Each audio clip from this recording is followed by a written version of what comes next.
दिल्ली के सीएम अरविंद केजरीवाल को एक बार फिर से ईडी की तरफ से नोटिस मिला है। कथित शराब घोटाला मामले में पूछताछ के लिए ईडी ने समन भेजा है।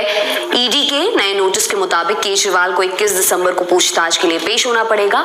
कथित शराब घोटाला मामले में केजरीवाल को ईडी का ये दूसरा समन है। पहला समन 2 दिसंबर को भी भेजा गया था, लेकिन तब केजरीवाल ने नोटिस को गैर कानूनी बताकर नोटिस वापस लेने की मांग की थी। उस समय वो ईडी के सामने पेश भी नहीं हुए थे। केजरीवाल इसी दिन मध्य प्रदेश के विधानसभा चुनाव को लेकर रोड शो में शामिल हुए थे।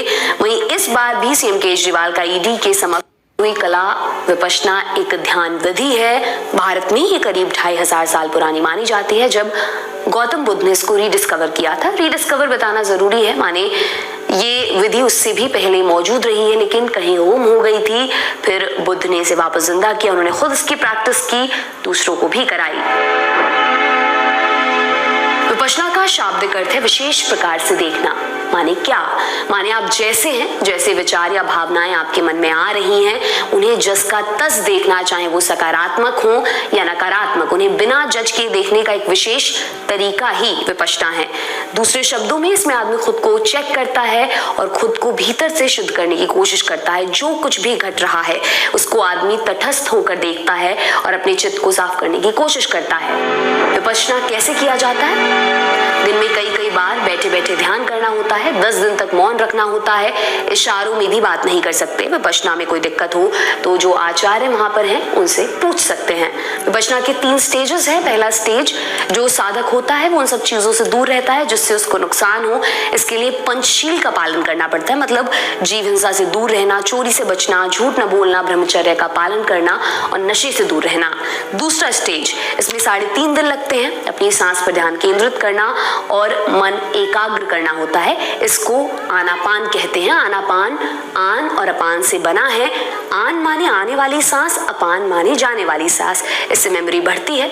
तीसरा स्टेज, इसमें बॉडी माइंड के अंदर जो कुछ घट रहा है उसे एक दर्शक के तौर पर देखना सिखाया जाता है। ऐसे में आपके अंदर जो कुछ भी वेदना संवेदना चल रही हो उसका पैटर्न समझ में आने लगता है। ये समझ में आता है कि अच्छा हो या बुरा, सब निरंतर बदलता है।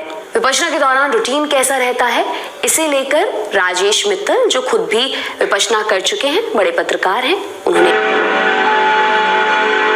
4 बजे उठो, फ्रेश होने के बाद 4:30 बजे ध्यान कक्ष पहुंच जाओ। वहां 6:30 तक ध्यान करो।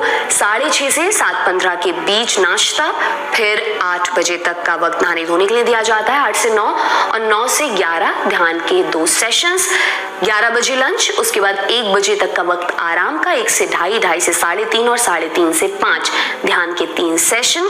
5 से 5:30 स्नैक्स, 6 बजे तक आराम, 6 से 7 ध्यान, 7 से 8:30 गोयनका जी का वीडियो पर प्रवचन, 8:30 से 9 बजे तक ध्यान। और विपश्यना में कितना पैसा लगता है? विपश्यना कोर्स पूरी तरह फ्री होते हैं। रहने खाने का भी पैसा नहीं लिया जाता। शिविर का सारा खर्च पुराने साधकों के लिए दान से चलता है। शिविर खत्म होने पर कोई चाहे तो भविष्य के शिविरों के लिए दान दे सकता है। ये हुई विपश्यना की पूरी ABCD। वैसे आपको बता दें कि केजरीवाल बीते 10 सालों में देश के कई शहरों में जैसे जयपुर, बेंगलुरु में जाकर विपश्यना का कोर्स कर चुके हैं। हर साल के अंत में 10 दिन के लिए वो विपश्यना के लिए बाहर जाते हैं। केजरीवाल के अलावा राहुल गांधी भी विपश्यना कर चुके हैं। आपके लिए तमाम जानकारी इकट्ठा की है